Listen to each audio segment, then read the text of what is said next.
everybody, today we're at Edisto Beach State Park and we're at the Educational Learning Center, so we're going to go on a boat ride. We've never done that here before. It's terribly exciting. So are y'all ready? Yeah. I'm ready. So let's go.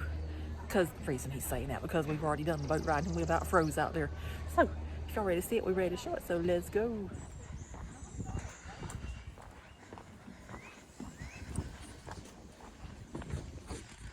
So we're going out to see the Basin. It's a nice little trip out on a boat. It was free today, so I said, why not?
It's an area with 3 rivers, and what are the names of them? Edisto is one. Group effort here. Anybody knows one? No. Edisto? Yep. And then the last one starts with a C. They spell Ace. It is the furthest south from us here, so it is the Cumbie River. That's spelled Cumbie. So we got the Ashapu, the Edisto, and the Cumbie River, and they all make up the Ace Basin. So the basin name comes from the river basin. So those are the 3 rivers. They're coming across the land here, and just like we do the students. First time over in life jackets. And so it eventually reaches the Atlantic. There's an island named after it, on the Buford, so further south of here, before you get to Honey Island. Before you get to Honey Island. No, I stumped y'all. St. Helena. So all those rivers actually flow into the St. Helena Sound, and that is right before you get to the ocean. And the Sound is what we call an estuary. Have y'all ever heard of that before? So the estuary is where those rivers are meeting the ocean, and that water's mixing together. Brackish water, your vocabulary over here, very good. And so it's a little bit different than the river environment, a little different than the ocean. It's where they're meeting and mixing. And even up the rivers is going to have that brackish, salty water. So this whole area is considered an estuary. And we love estuaries, right? Everyone loves estuaries. You will after today. So in the Ace Basin, we even have a longer name for it. We call it the Ace Basin National Estuarine Research Reserve. And you may have seen that at one of the tables up there, or you can learn more about it at the tables when we get back. But the NERR, as we call it, so that's the NERR, is a national program that we're a part of here in the Ace Basin. And it's run, here in the state in managing the land. We have 4 sectors of that reserve that are research, stewardship, training, and education. So which sector do you think we are here on the evening separate? Education, the fun one. We work closely with all of the other sectors, so we have some of our researchers here today. You may have met already. Fred is from our stewardship team. He's got a table up there. So we really work closely because we all work together for the good of the environment in this reserve. So you probably noticed as you drove in today, is anyone from a local living here in the Edisto or even Charleston, Greater area? A couple of you, yes. Everyone else are on vacation? Pretty great? Came just for this. Oh, from where? From Saluda, South Carolina. Oh, cool. Great. Wonderful, wonderful. So you have people from all over. That's wonderful. And as y'all traveled here today, you probably noticed that, there wasn't too much around. Not a lot of development, not a lot of big hotels, shopping centers. As you got closer and closer to the destination here, there's less development. And that's by design. So this reserve, it's protected land. A lot of it is owned by the state. This is the state park that we're at today. And they even have a section of the beach. And then there's islands that are only accessible by water that SEDNR owns, and we'll be over by those later today. And then there's even federally protected lands. They have a refuge on the island too. And then the people that live here also are working towards protecting this area. They love living here because it is kind of a well-kept secret, a hidden gem, undeveloped, and they want to keep it that way. So they are working with the state government, federal government. They put their property a lot of times in conservation easements where they promise to protect it and not sell it to developers and follow those conservation measures. So it wasn't a trick. It was an easy one.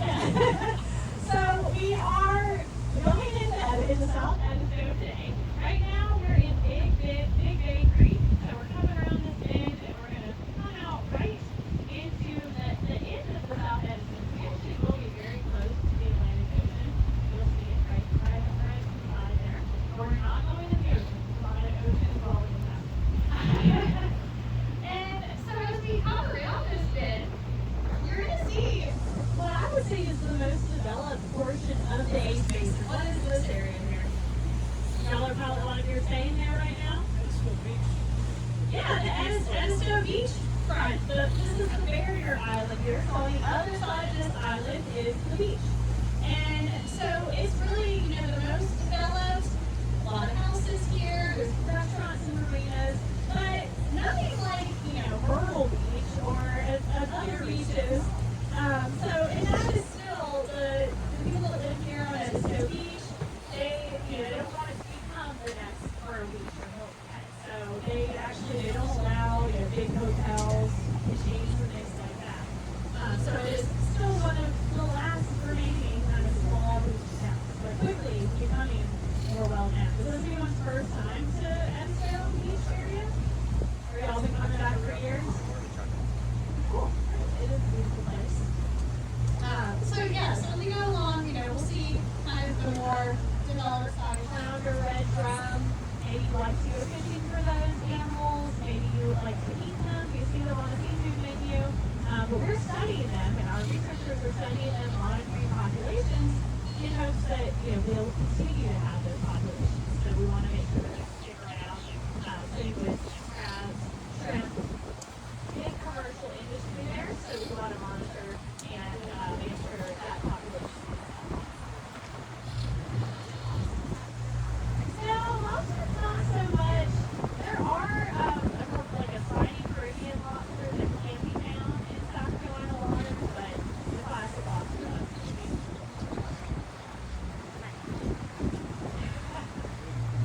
So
just a little chilly. It's like in the 50s today.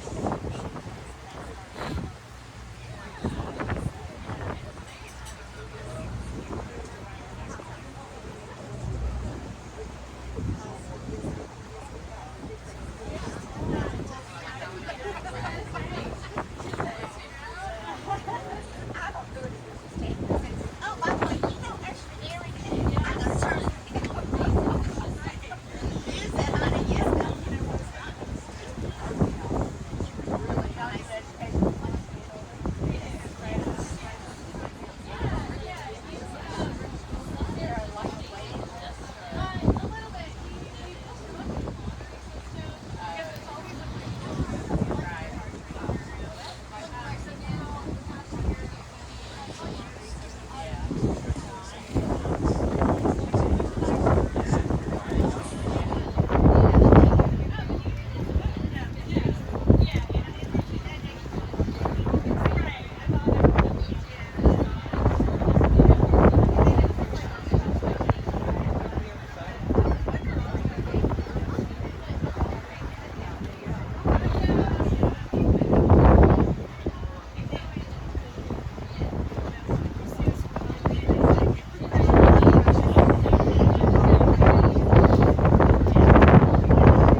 There's that marina we went to last year to see the turtles. Interesting.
My wonderful ideas.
straight. If you tip it, there are holes on this, you'll get water on you. If you just kind of want to pass those around, just look at them, and I'll pass them down there. Just hold it up straight and look at that hour number. And that's the number that you're going to look at for the salinity. Then about 26, so then you have a king tide coming in, and so that's going to affect the salinity of water. Because what changes the salinity? The water coming in and out from the ocean, right? So if we have a tide coming in, we have higher salinity, pulling all that ocean water in. Or if it's lower salinity, the tide is going to be going out and pulling all that ocean water back out. So that's what changes it all. Another thing, you want to know what these are, thermometer, right? So what two types of temperatures do you think we're going to test here? One's obvious. Water temperature, right? So that's water temperature. The other thing we're going to test is the air temperature. It's going to give us different parameters to know, like this today, I mean, if I put my fingers in that water, I'm not going to be way colder than what. But in reality, it's the wind that's making it really cold today. So, there's different types that we measure. If you all are interested in participating, you are more than welcome to participate. I'm just going to have you all hold them. If I tell you air, you're just going to hold it in the middle. You're going to hold it up a little bit. Because what happens if you put your hand on the dot? What temperature are you going to get? Your hand, your body temperature, right? So kind of just hold it up right next to you for a little bit. And we'll go over it in a couple minutes and we'll see what the temperature is. You want one?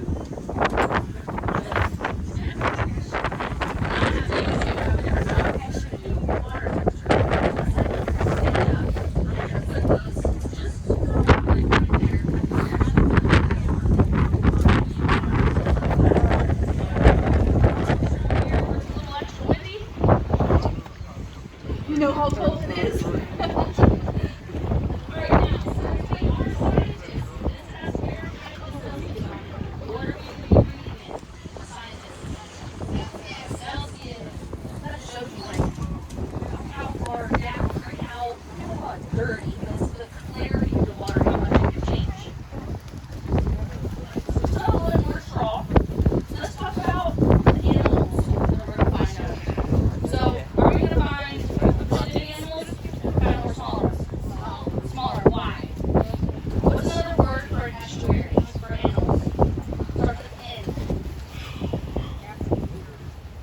That's a good one. It's a nursery. They call it a nursery, right? So this is a place for all of the animals to come in, their eggs or spawn or whatever. And this is a way that they're stay protected. We have all these marshlands, all these little nooks and crannies, places for the animals to hide, to be able to grow and get bigger. Before they're large enough to either make their way out. I think Dad is enjoying this genius idea I had today. So you're enjoying this genius idea I had today to come out here and freeze.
If you are here for either of those, they'll be fine either way. If they don't out, just hold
quickness that's going to help it swim away quickly. Now, they don't use that quickness for a long period of time. It's that little short burst of energy. The tail helps them move super quick so they can kind of stay in that big swoop. Meant for those quick jolts of speed. He has the full tail. He also has wings on top and bottom that are going to help him really soar through the water and make those quick movements.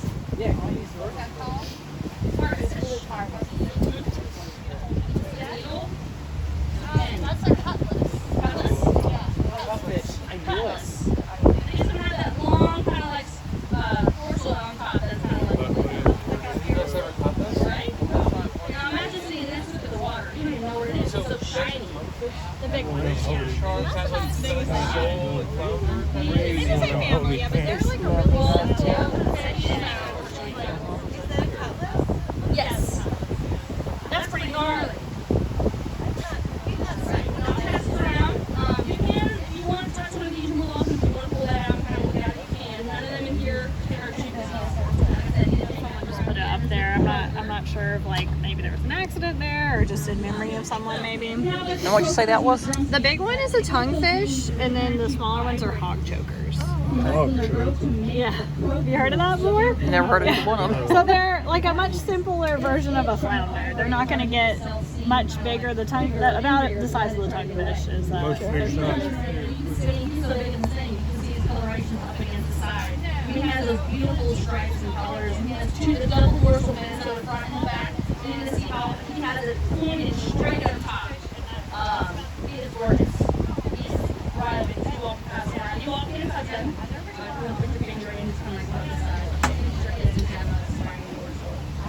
Yes.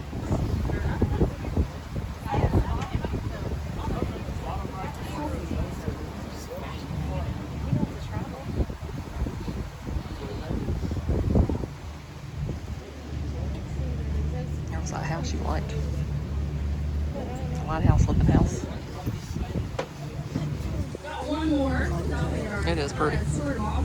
That's called this big, large, oscillated spot right there on the side. That's how she over this. So you have a menhaden. Another one. And a defining feature right above its pectoral. You see that black dot? Black dot right on top? Menhaden. Yes, that black dot on top helps us identify.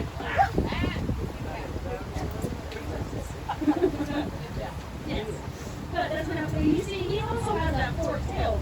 So he might be larger, he's not going to swim like the big shoals stuff, but these fish are going to stay kind of in the middle of the water columns, or they can swim fast for a little bit longer, but they're not going to make the long treks that like the sharks talking about earlier. Yeah. Sarah Jane. I'm not sure what's going on in So as here. we're coming through, I think they actually might have 3 nests on the back.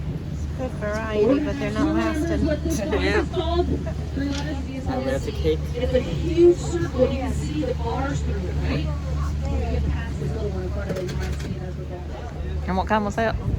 This was the kingfish and a croaker. Oh, okay.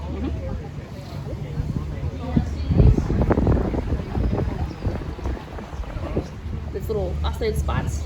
Oh, it's pretty. What's that? He's not one to he's a feisty one. He's not one to stay still. But you can see those black dots, how prominent they are.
It was windy earlier, so it blow away. I just want to give it to my grandson because Did you all want one?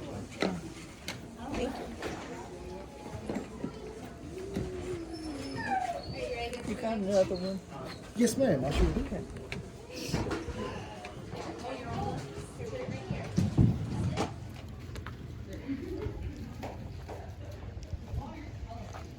So I'm going to go ahead and wrap up the video for our boat ride at Edisto Beach State Park. The South Carolina Department of Natural Resources had their boat out there, and apparently they do it twice a year. I looked online whenever I was trying to find out some kind of information about it. It looks like they do it in April and September. And she said that they do the open house at their Fort Johnson location every other year, so they'll be doing that next year. And I think Fort Johnson's actually out there beside May Forest, because they got a big thing out there for DNR. So I enjoyed it. It was good, but cold. It was cold. It's currently 60 degrees out there, but I think it was on the 50s on the water. You would not believe that that life jacket was, it's killed a lot of heat. That's the first time I ever had a life jacket on. It stopped a I lot. was kind of, I think he said that water was what, 45 feet deep? I don't know. It was either 45 or 45, but I think he said 45. 45 foot deep. Who would even think it would be that deep, that close to the edge of the water? So I'm glad the boat didn't sink. We lived to tell another tale. So anyway, that's going to do it for this one. The boat ride was completely free. They do that Twice a year. twice a year. So I think we had They may see us. in we had September. 26 people on our boat ride, and you had to sign a waiver. But I like a boat ride. Well, they also said that on that boat, it said 32 people could be on that. Well, they had 3 of their people on there, so that brought it up 29. So But it was quite interesting. yeah, I had a good And time. the fish that they got, they showed it to people on the boat. Yeah, and the shrimp. I didn't realize shrimp had such long tentacles on them. Dad is back there trying to get warm. Probably need to turn the heat on instead of the air conditioning. So, but anyway, that's gonna do it for this one. Hope you enjoyed. You gonna say anything? Subscribe. I appreciate it if you do. Yeah. But we were at 976. Then it dropped back down to 975. Now it's at 974. So we're going in the wrong direction once again. It's always like, seems like 2 people. I don't know if it's friends or what it is. They're like, oh, I'm going to subscribe and unsubscribe. I don't know. But anyway, usually whenever we lose them, it's 2 at a time. So notice that. So anyway, we'll eventually make it to 1,000. So we'll see you somewhere. So toodaloo. Bye. Bye. Are you warm yet, Dad? No. I'm not. Bye.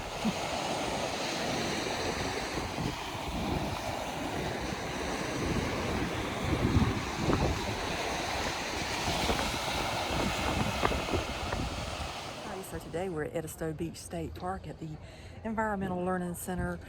We're trying to take a boat ride, and I'm going to have to start this over.